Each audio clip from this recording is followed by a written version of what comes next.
Hello and welcome to Daily Politics on Trust TV. On this program, we discuss issues around politics, policy, and governance.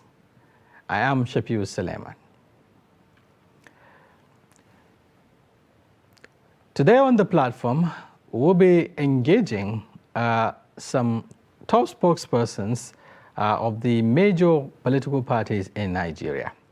Now, as the presidential hopefuls set to engage Nigerians with another round of electoral promises to get their electoral mandate next year, we engage spokespersons of the two major political parties, talking about the APC and the PDP. We examine their political, economic, and moral standings to give Nigerians a better perspective on what to expect in the coming days with regards to their preparations or otherwise for the top job. We do this while minding the views of some Nigerians that the two major contenders, who largely share similarities in political tutelage, years of experience, and even some of the baggages. And joining us for this conversation are the spokesperson for the campaign council for both the ruling APC and the major opposition PDP, talking about Festus Keyamo, SAN, and Mr. Daniel Bwala. Welcome to the show, gentlemen. Now, let's take a quick break, after which the conversation commences. Stay with us.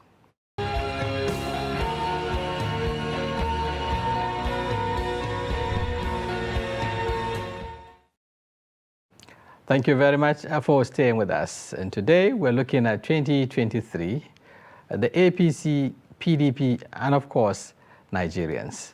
And just like I said earlier on, we have the spokespersons for the two major political parties' campaign councils, that of the PDP, Mr. Daniel Bwala, and the APC, talking about Barrister Festus Keyamo, SAN. Now, let's go straight to Daniel Bwala, who will be giving us his perspectives on the issues. Mr. Bwala, if you're there, thank you for joining us. Thank you for having me. Good evening. Okay. Let's start from the lighter note now. The fact that you've joined now the People's Democratic Party, the PDP. Before now, a couple of days ago, you were with the ruling APC. And at some point, you also, you were quoted to have said that the APC is actually a marketable political party. And now you happen to be on the other side of the divide, perhaps tasked with the responsibility of demarketing this same political party. How would you handle this very tasking assignment? Well, I will give you a very simple example. For those of us who are married, at one time when we were preparing for marriage, we went into a relationship with our supposed fiancés that we thought we were going to build a family with. In the course of the relationship, we discovered it wasn't going to work because we had differences. We changed our mind, and then we changed direction. We eventually found our spouses. We got married and we're happily married. Sometimes people also exercise their right according to the Constitution to change even their religion. Sometimes somebody goes to a school, he's studying a course in a particular school, and suddenly he realizes that the course module that is taught maybe is not fashioned in the way he wanted. He changes schools and he completes his studies. It is to be viewed from this simplistic point of view. Yes, I supported APC. Yes, I've been in APC for 7 years, and I defended APC because constitutionally it is a right of every citizen to associate with any group, in this case political party, and to advance the cause and belief system of that political party. But in the same way, when the belief system at some point does not go well with you, you have a right to change party. Now, if you have a right to change even when there is no reason to give, how much more when you have a reason? For me, I changed because the party made a decision that I considered ran contrary to my core belief about diversity. And if you come to the rest of the world, you will see that even in employment now, you have to reflect as an employer what they call you have to pass a diversity scale to show that in your employability, you recognize diversity.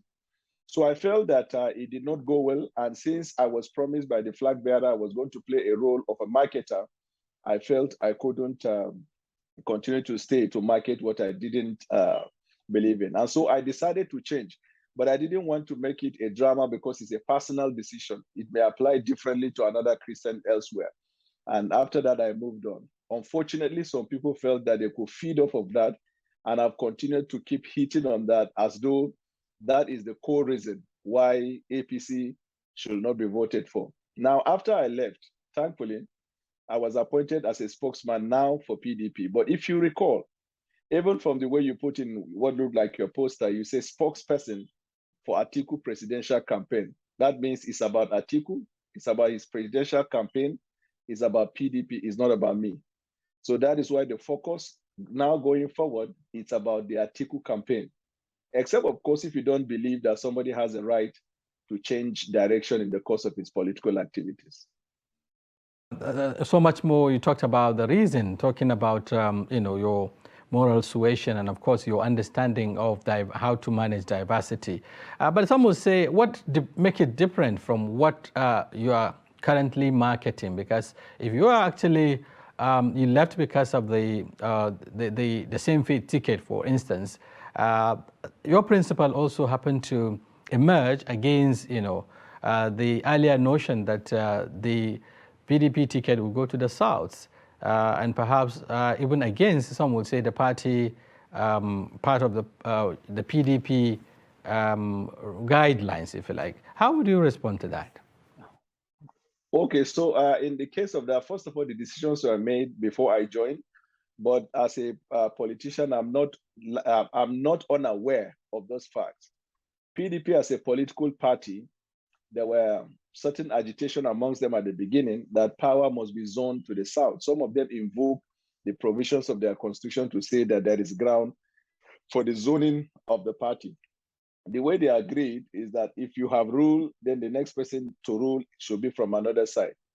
Now, but because of that conflict amongst themselves as to whether it should be zoned or not, it is my understanding that I think 2 separate sets of committees were formed to look into it and then come up with recommendations. The committee comprised of politicians in the party from across the country. All the 2 committees came up with a finding or a conclusion that it should be thrown open for contest. And so it was thrown open for contest, and there was participation by everyone from the South and from the North.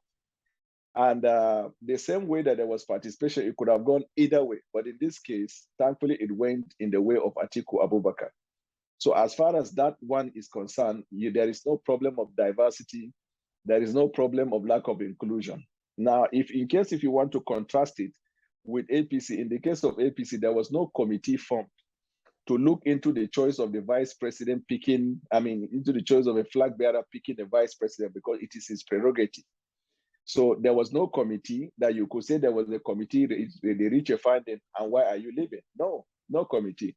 And even if there was a committee and they reach a finding, it still will not have stopped me from making a personal decision. So in this case, as you are reflecting it to PDP, if somebody in PDP does not think that the procedure they follow and arrive at Atiku Abubakar, he has a right to exercise his right. So it was a personal decision. But what is most important, I think we should look at, is the situation we face as a country. You see, the country is in a precipice. We're heading towards a point where you call existential direction. A few days ago, Avash from World Bank said that Nigerian economy is heading towards the precipice unless we revamp our tax system, we take up fuel subsidy, and do certain regulatory changes. That is World Bank. You can now see today, there was a report that the inflation had risen to a 17-year-old all-time high, going into what percentage? I think about 19.64 as at July. Yeah. The previous time, it was 18.60. So what it shows is that our economy is declining. If you look at the CPI, the indices are not good. Yeah. Some of the people in PDP have given the excuse that the reason why there is high inflation and the cost of living is high in Nigeria, it is because it is either connected to COVID or it is connected to the Russian-Ukraine war. I did a research and I discovered that that isn't the truth. Because the crisis in Russia and Ukraine. Mr. Sorry, Bola, you wanted to say something?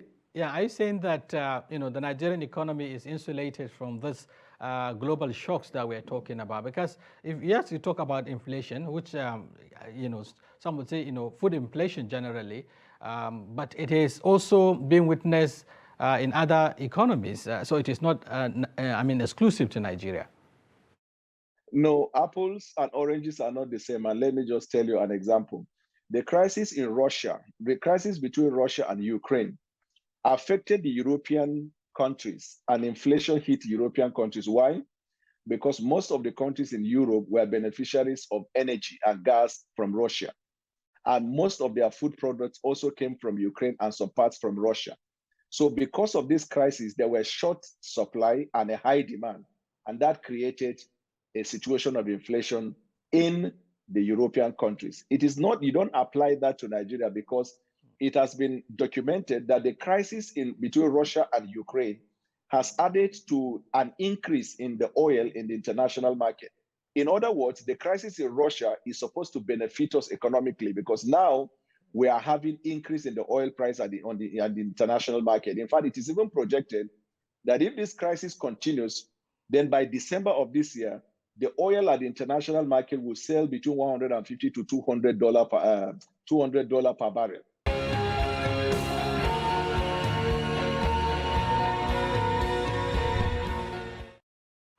Thank you very much for staying with us on Daily Politics. And today we're looking at 2023, APC, PDP, and of course, Nigerians. We've been interfacing with the spokesperson of the PDP Campaign Council, talking about Daniel Bwala. And now we also have in the studio Barrister Festus Keyamo, a senior advocate of Nigeria and the current Minister of State for Labor and Productivity. Thank you for joining us. Thank you for inviting me. All right. Okay. I would also start by getting your a little bit. I hope you can do this very quickly. Looking at Nigeria today, and of course the promises made by the APC government in terms of reviving the economy, tackling corruption, and of course addressing insecurity. Some say your party or your government has failed in delivering these promises, looking at the current realities. How would you, what would you say concerning this? Well, the cliche that government has failed has become a song that the opposition has virtually rammed down the throat of everybody without looking at the details of what we have done, the statistics, and put them in a context. What the opposition has done in the last few years is to memorize some highfalutin words. And those are the highfalutin words that the press, they repeat. Government has failed. But we're not looking at the future. Security has collapsed. We're not looking at, These are just these are just phrases that are highfalutin words. Okay, let's take but when we drag them, we drag them to the details. And that is what we want to do in this campaign. We don't want to go along with their scaremongering. Like I heard my younger brother and younger colleague said, he was saying about ASUU. Now, when we began to ask him about the details of the strike under the PDP, right, before we go to the ASUU issue, so let's be specific on the on the promises. For instance, yes. If we take addressing insecurity, for instance, yes. Nigerians are very much aware of the Herculean task of the government tackling the issue of Boko Haram insurgency. But they are also worried that the current administration has allowed the insecurity to escalate, beyond Boko Haram. We have multiplicity of security challenges that have put the country on the edge. How would you, what would you say with regards to this now, vis-a-vis the, achievement that was actually recorded? All right, so let us take it, one by one. This is actually what we want in these debates, leading up to the elections. What did we inherit? We inherited the Boko Haram problem. At that time we inherited it, they had taken over more than 14 local governments in the Northeast and hoisted their flags. We inherited the farmers' herders crisis that had been on even before Obasanjo's time. It had been a serious problem. An existential It's an existential problem. What have we done about those two problems? A club like El Kanemi Football Club of Borno State that were already playing their football matches in Bauchi because of insecurity. Nobody could gather in one place in Maiduguri to watch any football match. Now El Kanemi Football Club is back to Maiduguri playing their football matches. That is success recorded. Boko Haram has not been totally wiped out, but it has reduced significantly because we constructively engaged our neighbors, Chad, Benin Republic, and Niger Republic and Cameroon. The president, you remember at the point, went on some aggressive diplomatic shuttle when he came, because the first thing he realized is that we had to engage our neighbors in order to curtail this problem. PDP did not do that. Did you see Jonathan engage in those shuttle? That was the sense of a general he brought in. He knew exactly how to encircle these people. And so we pushed them back. We reduced them to almost nothing. Like I said the other time, I drove all the way with the governor from Maiduguri to all the way to Damboa. That stretch was an impossible stretch before. And recently. So I'm coming to that. I'm coming to that. I'm coming to that. Yes. I want to take that. It has reduced significantly. You talk about how Boko Haram was able to carve some, take over some territories and what have you, hoisting a flag. Some would say the hoisting a flag, by non-state actors is now commonplace. You find that happening in Kaduna, happening in Niger, happening. No, I'm talking about taking over the territory. Taking over the territory effectively. Hoisting a flag is just the symbol that we are now in charge. Oh, people just hoist the flags and run away these days. It's not that they're in charge of territory. But and the post taxes. I'm telling you that was happening before in the Northeast. 14 local governments. There was a time, you remember that they almost entered Damaturu, Yobe. There was a time flights were cut off from Gombe. You could not land in Gombe for more than 1 year. Gombe flights, they were not landing in Gombe. So people forget, people forget these things. Now, again, I'm talking about the other security problem, which is the farmers' herders problem. Now, I want you to quote me quite correctly. I'm not saying these things are totally wiped out, but on the scale of what we met, and the scale of what is now, it has reduced significantly. Now, other security problems rear their ugly heads. I want to admit, and I want to admit correctly, that as these problems were being solved, you had a problem of banditry that reared its ugly head.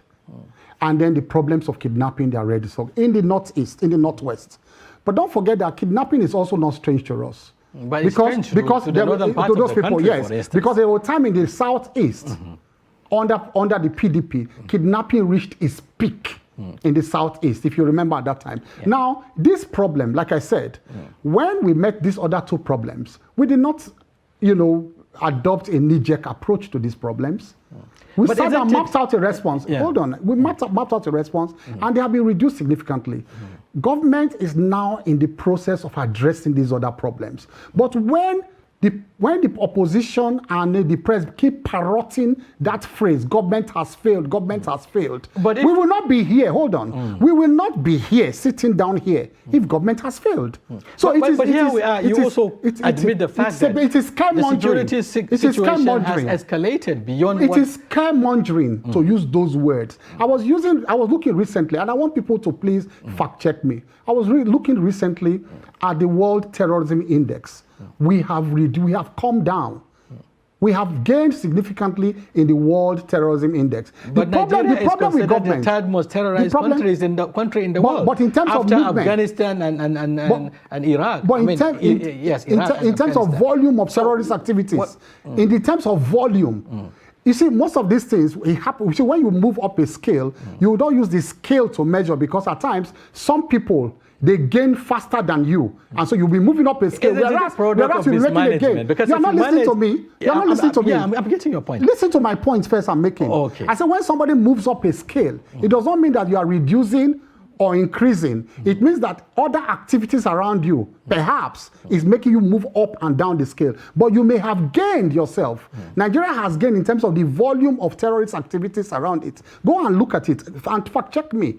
It's just that people around, other countries may have moved around the scale, and that is why we may have seemed to have moved up the scale. But in terms of volume of terrorist activities within our country, and go and check the World Terrorism Index, we have improved. So if I understand Now, your position, the present administration has delivered on its promise to guarantee security of lives of properties. We of have not Nigerians. we have not completely done it. It's a process. And let me let you know, just see, the point is that you frame your questions in order to box me into a corner. Really. But let me tell you this, it is a work in progress. Okay. And I want to say this emphatically, no government finishes a job.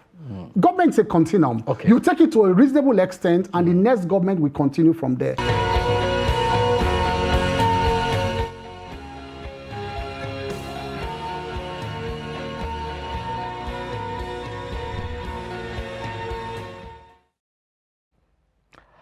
Hello and welcome to Daily Politics on Trust TV.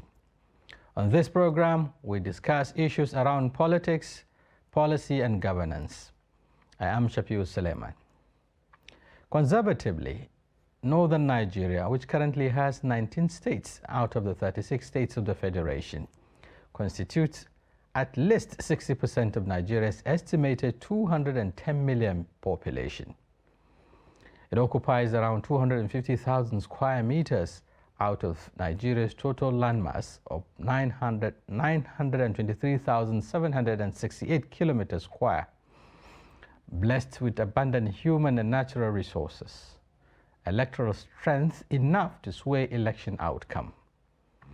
Unfortunately, the region is battling with very low indices of human capital development, rising poverty levels, existential and contemporary security threats, declining economy, and collapsed industries.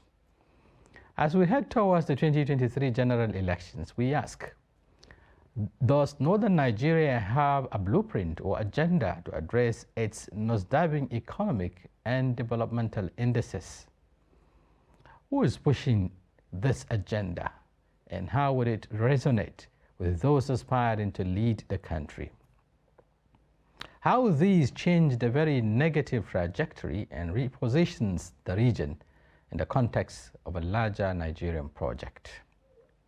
To discuss these issues and more, we have in the studio the Director of Advocacy and Publicity of the Northern Elders Forum, Dr. Hakeem Baba Ahmed. Thank you for joining us. Thank you very much for inviting me. Before we begin the conversation, let's take a short break. Stay with us. We'll be back shortly.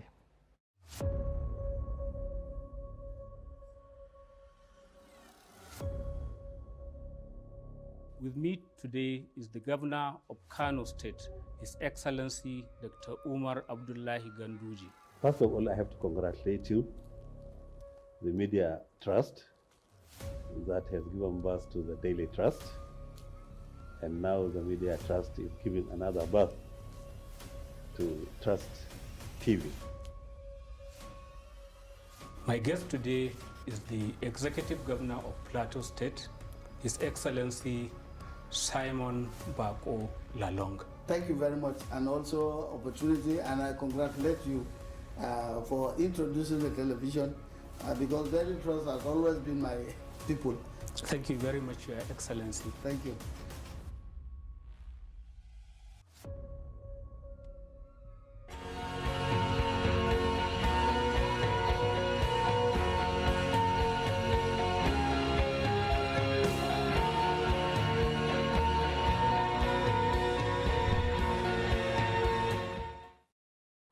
Thank you very much for joining us, or rather staying with us. It's still Daily Politics, and it's reaching you live from Trust Television here in Abuja, Nigeria's capital. And today our talking point is Northern Political and Economic Agenda 2023. And just like I said earlier on, we have in the studio Dr. Hakeem Baba Ahmed. Doctor, thank you for joining us once again. Thank you. Right. You happen to be part of the struggle, you know, to bring the current administration. I remember in 2015, you are in the trenches, you know, trying to push for the candidacy of President Muhammadu Buhari then. And of course, the Northern Elders, and particularly all stakeholders in the North, were, you know, for this project.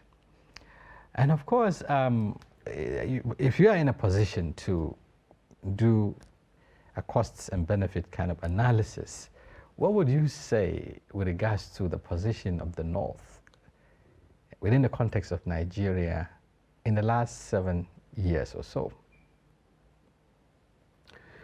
Well, once again, thank you for the invitation. You used a term which for me is problematic. You said cost and benefit analysis. I'm afraid there's very little analysis and a lot of cost. The North, 7 years ago, had issues, had problems with security, and a bulging population. We didn't have too many prospects for economic development. In fairness, 7 years ago, the North was already showing signs of severe decline economically. But 7 years ago is infinitely better than where we are today.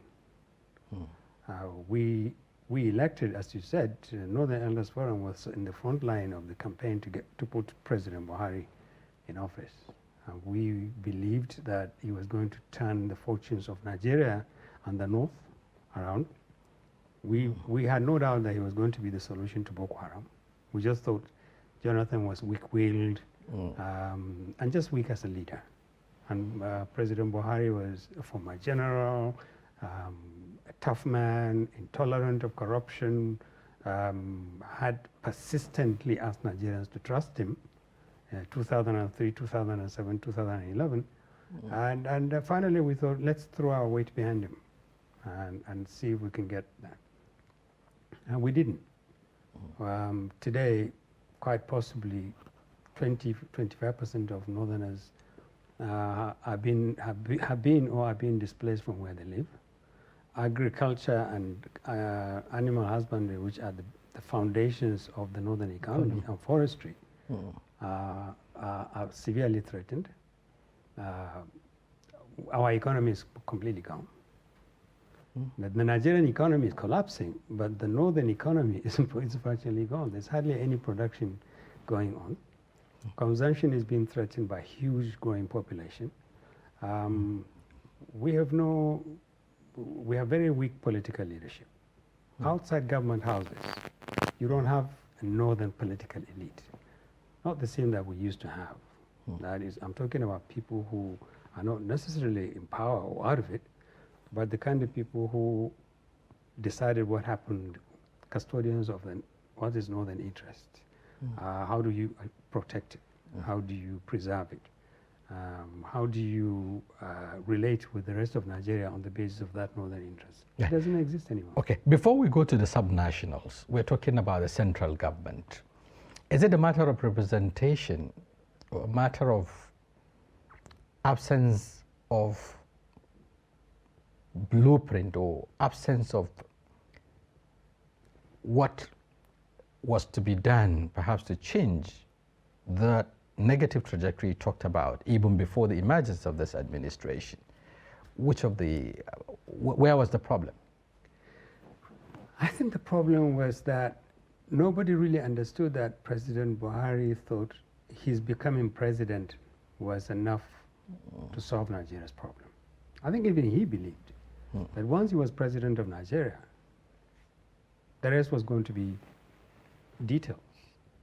He didn't come prepared to govern. Quite possibly he must have thought it's not a big issue. I'm Buhari. People will fear me. People will do what I say. I don't steal people's money, so there will be no corruption. I don't brook nonsense, so there will be no insecurity. I'll fix Nigeria.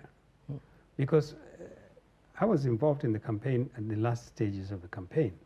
And the three goals of the campaign, security, fighting corruption, fixing the economy, getting jobs for young people,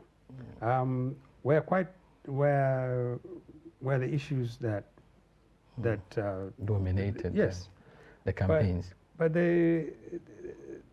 it wasn't difficult to see that preparation wasn't necessarily the key to action. President Buhari wasn't prepared to govern, didn't come into the office prepared to hit the ground running. It took him, if you remember, more than 6 months before he appointed ministers. And when he did, he appointed people that he was more or less familiar with, people close to him, people he felt personally comfortable with. And as you can see, those are the same people still in the office. I think you can count the number of ministers that have left Buhari's cabinet from 2015 to now on your fingertips.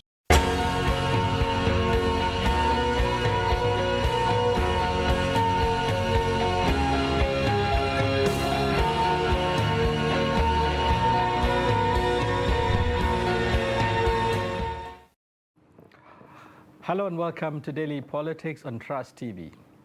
On this program, we discuss issues around politics, policy, and governance. I am Shafiu Suleiman. In Katsina, home state of Nigeria's President Muhammadu Buhari, all is not well with the ruling APC. From high-profile defections rocking the party to internal wranglings with far-reaching consequences on the chances of the party ahead of the 2023 general elections. Also, the heightened insecurity, worsening economic challenges, poverty, and what some describe as lack of administrative direction.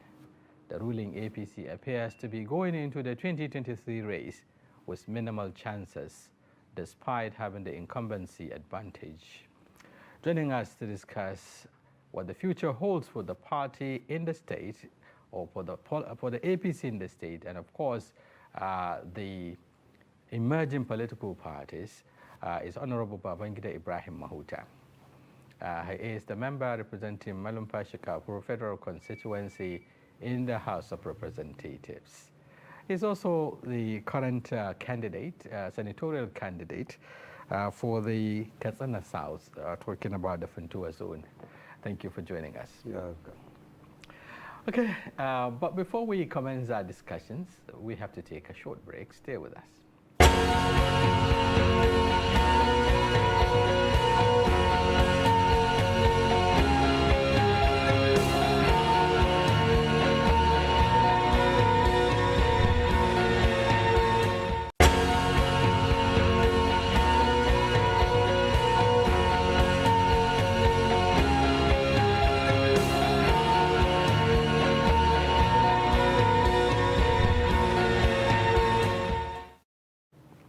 Thank you very much for staying with us on Daily Politics.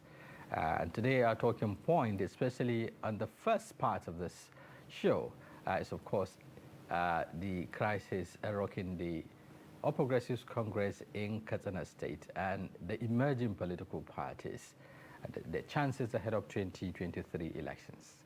And just like I told you earlier on, we have in the studio Honorable Babangida Ibrahim Mahuta, a member representing Malumfashi Kafur Federal Constituency. Once again, thank you for joining us. Yeah, good, thank you.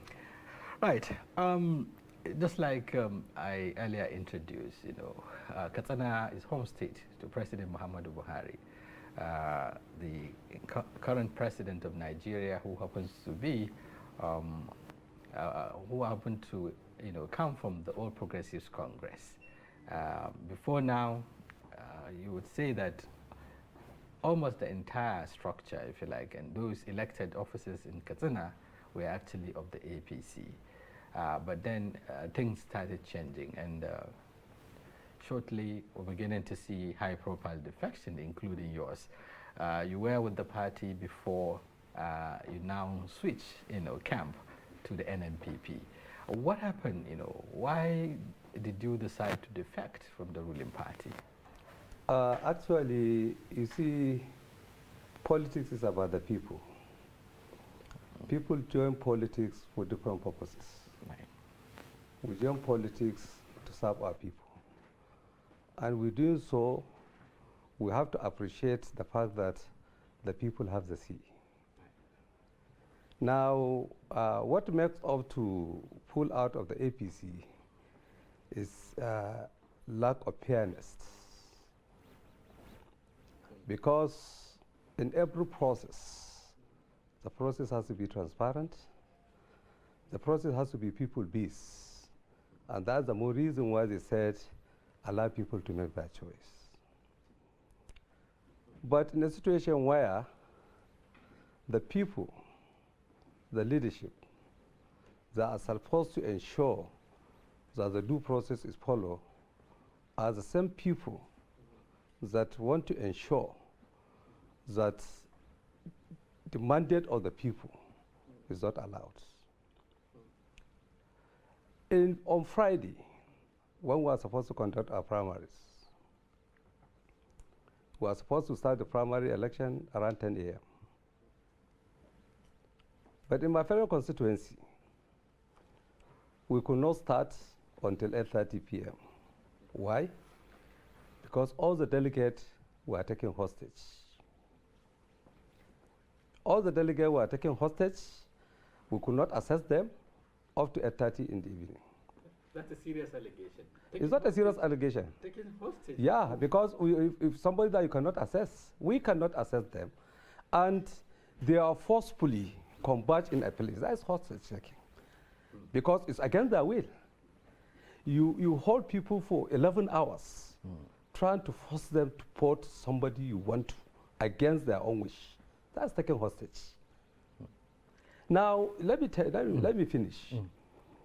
Those people still insist that they should be allowed to exercise their choice.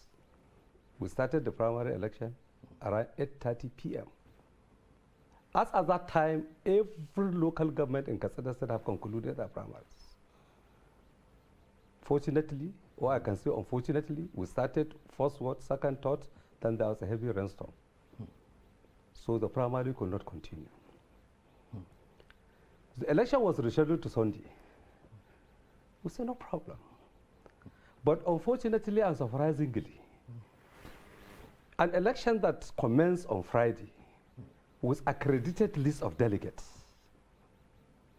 Now you come back on Sunday with completely a new set of lists.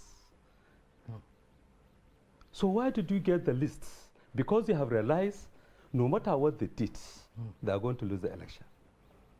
The committee that came in on Friday were replaced. They brought another set of committee to conduct the election with entirely a new list. We complained to them. This is all the assemblies that was accredited. This election has commenced on Friday. It was suspended. Under normal circumstances, all those delegates that were accredited should be allowed to vote. So all of this was happening under the watch of the leadership of the party and perhaps the INEC officials who are also there to monitor the primaries. You see, one thing you should note about INEC, INEC are observers. It is the party that conduct primaries. INEC are to observe the process. That's right. The authentication and otherwise of the list is the responsibility of the party. And because the government in power, they have their own interests. And unfortunately, the governor is from a constituency. In fact, he instigates all these things because he wants to make sure that somebody whom we contested 3 times lost the election, that they want to insist that he come on board. So at what point did you fail out with the party? I mean, with the leadership or the leadership in the state? Because ideally, some would say, as a House of Representatives member, there should be a synergy between the elected representatives of the state and, of course, the executive arm, talking about the state government or the state governor. Was there some sort of acrimony between? You see, you have to draw a line between administrative relationship as government and political relationship. We don't have issues, much issues, when it comes to the issue of governance. We change ideas, we talk to ourselves, we review things. But politically, we have never been on the same pitch. I've been in the House since 2011, during CPC. In 2015, the governor didn't support me. In fact, 4 of us contested for the election. Virtually all of us are from one local government. And the governor's local government and local government, initially there was a candidate, but later, a day before the primary, they asked them to withdraw. So that it gives advantage to the then, somebody who, the current senator, who after he lost the election was appointed the chief of staff of the governor. So what was the basis of your disagreement, if you like, with the governor? Well, actually, I can't see. Well, some people are attributing it because all this I hear say it depends on performance. You see, our concern is about the people. He was a former governor. We saw he was a former speaker representing the same constituency. I'm from the same constituency. Representing the same constituency, which means I took over after the person that took over after him. But to the best of my knowledge, I cannot say exactly what is the cause of the problems. But I think it has to do with somebody's potentials.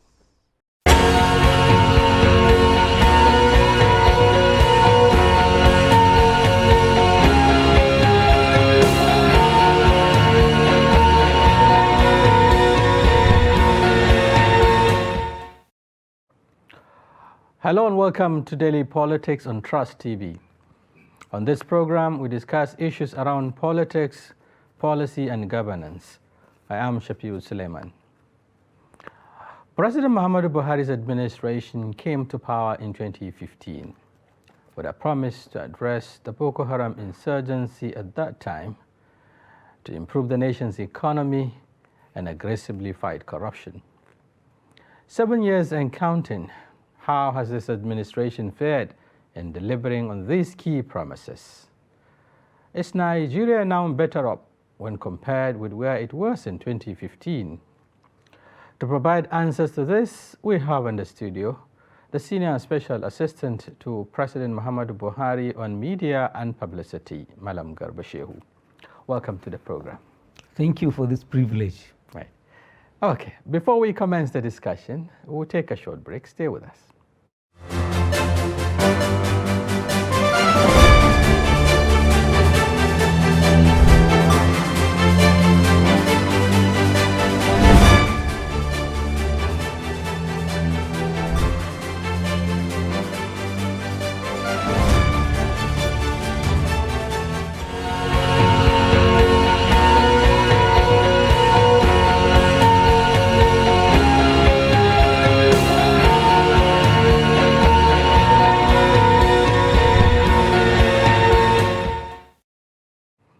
Thank you very much for staying with us on Daily Politics.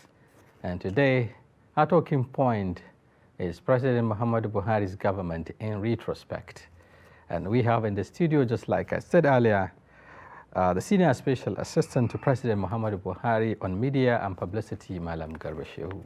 Once again, welcome to the program. Thank you and congratulations on your first anniversary. We really appreciate that. Right. Okay, let's start with the most recent development, for instance, in the power sector.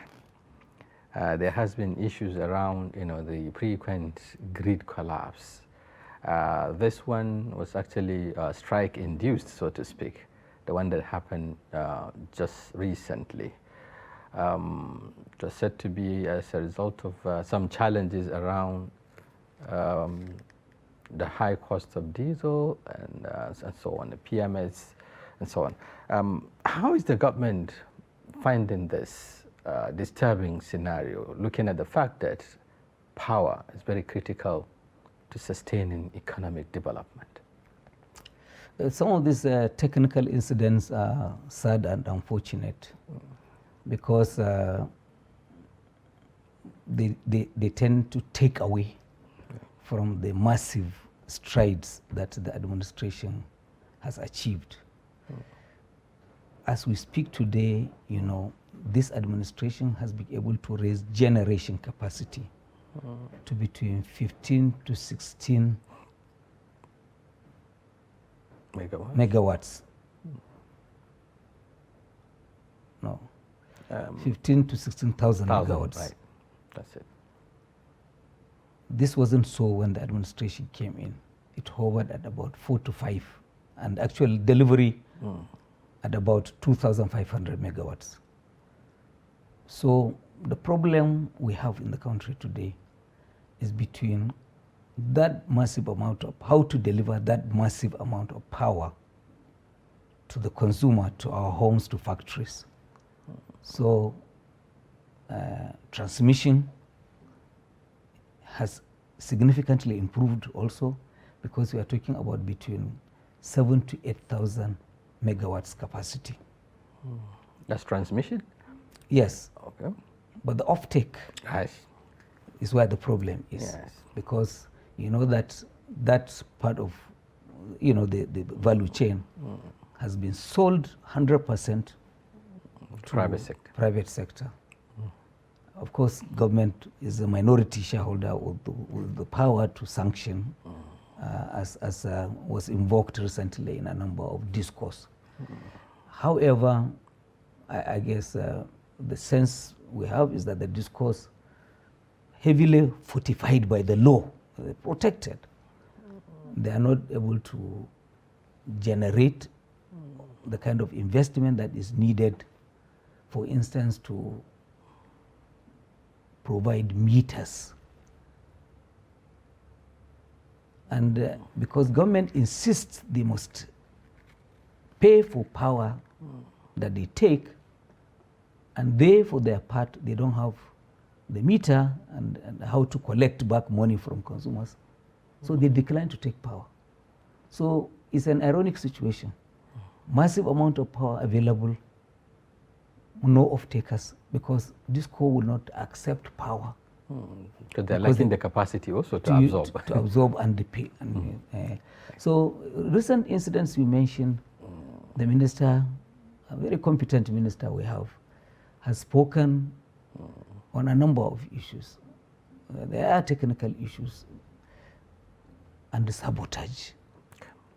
Because, you know, he has taken TV crew to certain locations in the country where the pylons, electricity distribution towers, are bombed out simply in order to sabotage government, because there are people in the country who think this government must not take credit for anything, including power. Okay, talking about sabotage, you know, the recent decision by the electricity workers to go on strike, you know, this warning strike, so to speak, some read it from different meaning, I mean, give it a different meaning, you know, looking at the fact that most of the agitations, if you like, or the demands are personal, so to speak, or have to do with the workers themselves.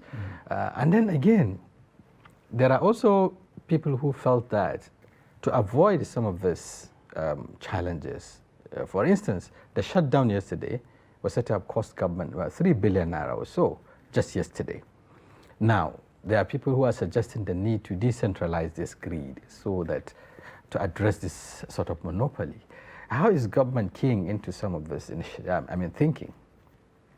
Well, I'm not going to delve into specific demands of labor, and I guess the minister would be dealing with that. I think that at the level of government, it is sufficient to say that there are sectors of the economy that by laws of the land, by norms existing in the country, they ought not to just walk off the sets and go on strike in the manner that they did.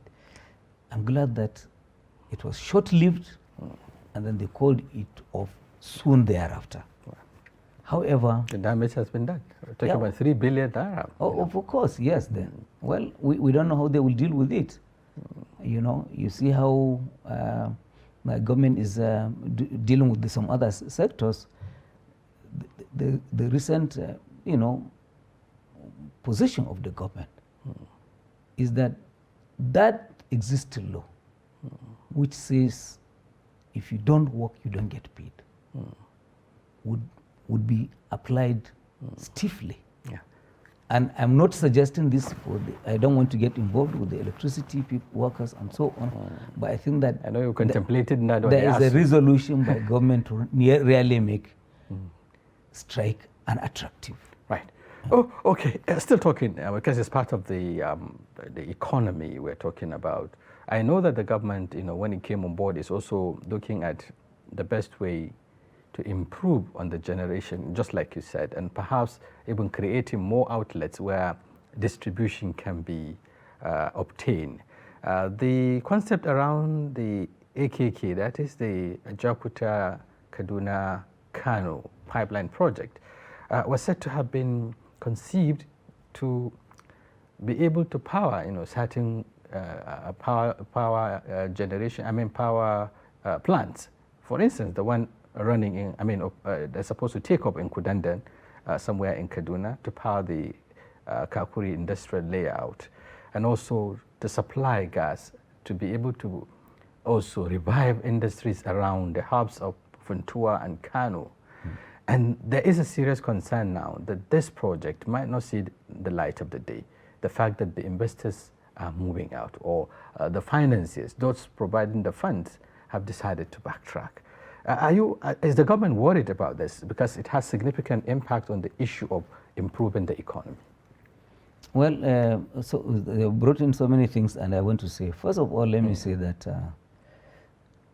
in order that, and that's the first part of your question, government has enunciated a number of policies,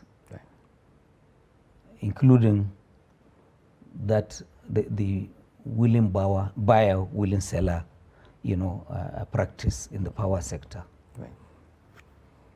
Now, by this, large consumers of electricity can bypass discourse and buy bulk power and for their use, so that this excess generation capacity that is available can increasingly be evacuated, without being slowed down by discourse, the lack of readiness on the part of discourse. Of course, that distribution is also addressed. You are aware that by the consent of the German government, the Nigerian government has signed an agreement and is already implementing that agreement with the Siemens power giants in the world. Siemens had done a similar project in Egypt, I believe about 16 or so years ago, and they helped them to overcome this bottleneck. And for us in this country, government has injected massive amounts of money directly from Ministry of Power, including Central Bank, which has issued money for the procurement of meters in millions of them. Now, equipment have been manufactured. Only lately, experts, engineers from the power sector were in Germany. They inspected, and in Italy, and they inspected manufactured equipment under manufacture, and then they ticked off some and said they were fine to be shipped into the country. So hopefully by September we'll begin to receive. So that would obviously now increase offtake, consumption of power, and justify the massive generation that we are able to do. Now, the legacy project. AKK. Yes, the AKK. I am aware that the president is determined to deliver AKK before he leaves office. Yes, it is true we are expecting major power plants, I think about 5,000 megawatts in Kaduna, another one about 3,500. And all of the things that are building up towards the home consumption of gas, so that people will use it for cooking and household and heating, and moving us away from deforestation, because we're cutting down trees and we're exposing our environment, and the climate change impact is being felt massively across the world. And it lies actually at the heart of the problems we have in the country, whether it's Boko Haram insurgency or this thing about migration from north to south, and the conflicts also in the coastal area, forcing people to migrate to the central parts of the countries and coming out to, create all of this confusion about settlement and people crying about indigenship and things like that. So really massive effort is going into that, and to the best of my knowledge. What about a concern of funding, regarding funding, now that the Chinese have left? The Chinese, I am not aware they have completely left. I am not aware of that. What I know is that the Chinese, following all of these things with COVID and the restrictions and the fact that the economy is growing but is not growing as fast as projected, which is also a global phenomenon because these things affected all parts of the world. But wouldn't that affect the delivery? So China, yes, had revised their lending policies across the world. But in particular, and there are some issues we have with the rail, Ibadan, Kaduna, Ibadan to Kano. I mean, Lagos, Ibadan is done, Kaduna, so Kano, Lagos, let's say, and Mabila and a number of projects. But the government is also looking to alternative sources of funding, talking to European financiers. And in some other projects, actually, the government is also drawing from own budget so that projects will continue and they are not stalled. But I assure you that there's a strong commitment to finish that pipeline before the administration leaves office. Okay. Talking about funding, which is very critical. The lingering ASU strike, for instance, some would say it's largely stalled. I mean, the resolution is largely stalled around the inability of government to cope out, the 1 trillion naira that is required by ASU. And lately, also issues around the new structure, of the tertiary institution workers or the lecturers, so to speak. Yes, government has been crying about funding and the paucity of funds, but the Nigerians are also worried about the leakages, There's so much leakages that are in the system. I don't know if government is looking at this. For instance, if ASU is asking for a 1 trillion naira so to come back to the classrooms, and government is prioritizing payment of subsidy running into 5 trillion naira or so. And again, on the other hand, we're also having the growing, oil theft in the Niger Delta or in the oil producing areas, running into also billions. In just the first quarter or so, about $1 billion was said to have been lost. So much leakages, some would say, that is enough to plug some of these funding challenges or funding gaps. How is government looking at the need to address this, to block this leakage so that it can rechannel the funds to critical sectors like education, like agriculture and the rest of them? Okay. Yeah, let me say that I sincerely hope that ASU is not waiting for all of the problems of this country to be solved before they resume work. A few hours ago, the Minister of Education finished an important meeting with the media at which I was present. And in his address, what he said is that actually, if ASU would care to know, the government has spent far more money than even what they are asking for. They are asking for 1.3 trillion naira as investment in infrastructure. Yeah, continuous investment, right? This is an administration that has spent 2.5 trillion, which is nearly double that amount of money. So that should not be an issue.